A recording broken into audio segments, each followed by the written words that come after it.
বেঁচে যে আছি এটাই আশ্চর্য ব্যাপার। সকালে দাঁত মাজার জন্য টুথপেস্ট নিলাম, এর মধ্যে নাকি ক্যান্সারের উপাদান। নাস্তায় একটু পরোটা খেলাম, সেটাও আবার ভেজাল তেলে ভাজা।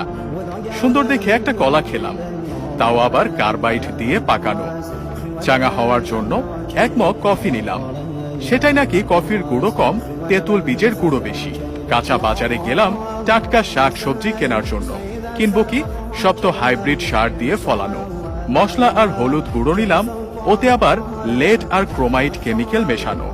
সয়াবিন তেল দিয়ে রান্না করব, সেই তেলের অর্ধেকই নাকি পাম অয়েল মেশানো। মাছ মুরগি খাবো, কিন্তু সেগুলোকে ভেজাল পোল্ট্রি ফিড খাইয়ে বড় করা হয়। গরমের দিনে একটু তরমুজ খেতে মন চাইলো, সেটা নাকি পটাশিয়াম পারম্যাঙ্গানেট দিয়ে লাল করা। বাচ্চাকে আমলিচু খাওয়াবেন, ওগুলোও তো আবার ফরমালিন দেয়া। একটু মিষ্টি খেতে মন চাইলো, জিলাপি নিলাম, সেটা নাকি